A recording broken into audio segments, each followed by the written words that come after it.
आज हम आपको भारत की पवित्र और सबसे लंबी नदी यानी कि गंगा नदी के बारे में बताने जा रहे हैं। नमस्कार दोस्तों, एक बार फिर से आप सभी का हमारे YouTube चैनल ज्ञान केंद्र पे स्वागत है।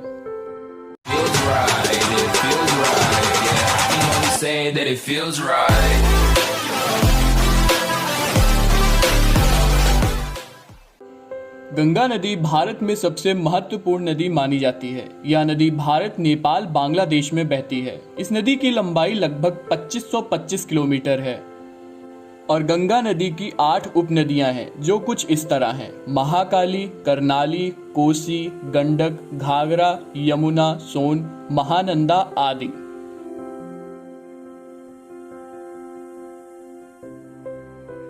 आपको बताते चले, गंगा नदी हिमालय से निकलती है और अंत में ग्वालंदों के निकट ब्रह्मपुत्र के साथ मिलकर बंगाल की खाड़ी में विसर्जित हो जाती है। गंगा नदी निरंतर प्रवाहमयी नदी है। बहुत से लोग इस नदी में स्नान करके अपने पापों से मुक्ति पाते हैं। इसीलिए इस नदी को भारतीय धर्म ग्रंथों में पवित्र नदी के रूप में माना गया है और लोगों द्वारा इनको माता का दर्जा भी दिया गया है। गंगा नदी केवल एक नदी ही नहीं बल्कि एक संस्कृति भी है। गंगा नदी के तट पर अनेक पवित्र तीर्थों का भी निवास है।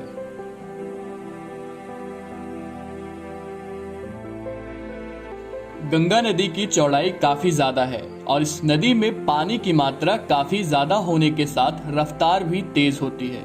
ये नदी हिमालय स्थित गंगोत्री नामक स्थान से निकलती है। हिमालय की बर्फ पिघलकर इसमें आती रहती है।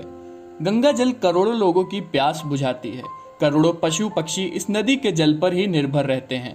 लाखों एकड़ जमीन इसके जल से ही सिंचित होती है।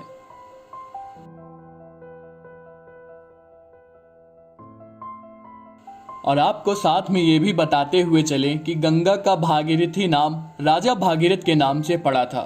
राजा भागीरथ के 60,000 पुत्र थे और शापवश उनके सभी पुत्र भस्म हो गए थे। तब राजा ने कठोर तपस्या की और गंगा शिव जी की जटा से निकलकर देवभूमि भारत पर अवतरित हुई। इसके बाद ही भागीरथ के 60,000 पुत्रों का उद्धार हुआ था। तब से लेकर अब तक गंगा न जाने कितने पापियों का उद्धार कर चुकी है। इसमें मृतकों के शव भी बहाए जाते हैं। इनके तट पर शवदाह के कार्यक्रम भी होते हैं। गंगा तट पर पूजा पाठ, भजन कीर्तन आदि के कार्यक्रम चलते ही रहते हैं।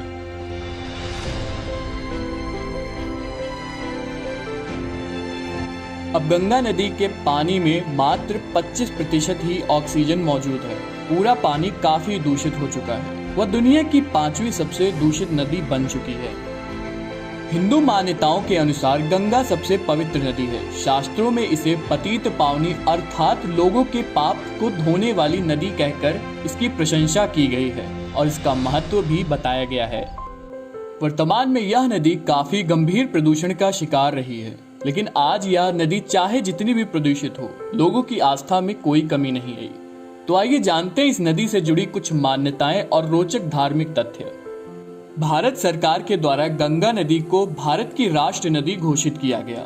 गंगा नदी की प्रधान शाखा भागीरथी है, जो कुमायूं में हिमालय के गौमुख नामक स्थान पर गंगोत्री हिमनद से निकलती हैं। गंगा के इस उद्गम स्थल की ऊंचाई 3140 मीटर है। यहाँ गंगा जी को समर्पित एक मंदिर भी निर्मित है। गंगा तट के 3 बड़े शहर हरिद्वार, इलाहाबाद एवं वाराणसी जो तीर्थ स्थलों में विशेष स्थान रखते हैं। इस कारण यहाँ श्रद्धालुओं की बड़ी संख्या निरंतर बनी रहती है तथा धार्मिक पर्यटन में महत्वपूर्ण योगदान करती है। गंगा नदी में प्राणवायु की मात्रा को बनाए रखने की असाधारण क्षमता है, लेकिन इसका कारण अभी तक अज्ञात है। पौराणिक मान्यताओं के अनुसार गंगा का स्वर्ग से धरती पर आगमन हुआ था। पुराणों के अनुसार स्वर्ग में गंगा को मंदाकिनी और पाताल में भागीरथी कहते हैं। गंगा के अवतरण के लिए राजा सगर के वंशज भागीरथ के कठोर तप एवं पुरुषार्थ से गंगा धरती पर आई। गंगा के किनारे ही रहकर महर्षि वाल्मीकि ने महाग्रंथ रामायण की रचना की थी। गंगा नदी में मछलियों की लगभग 140 प्रजातियां पाई जाती हैं। गंगा नदी 2 देशों के बीच भारत और बांग्लादेश के माध्यम से होकर गुजरती हैं।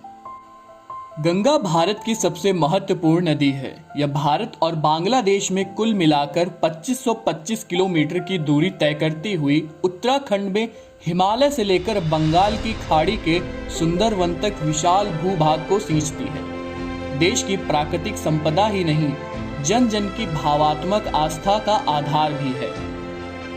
2071 किलोमीटर तक भारत, उसके बाद बांग्लादेश में अपनी लंबी यात्रा करते हुए यह सहायक नदियों के साथ 10 लाख वर्ग किलोमीटर क्षेत्रफल के अति विशाल उपजाऊ मैदान की रचना करती है। सामाजिक, साहित्यिक, सांस्कृतिक और आर्थिक दृष्टि से अत्यंत महत्वपूर्ण गंगा का यह मैदान अपनी घनी जनसंख्या के कारण भी जाना जाता है। 100 फीट यानी कि 31 मीटर की अधिकतम गहराई वाली यह नदी भारत में पवित्र नदी भी मानी जाती है तथा इसकी उपासना माँ तथा देवी के रूप में भी की जाती है।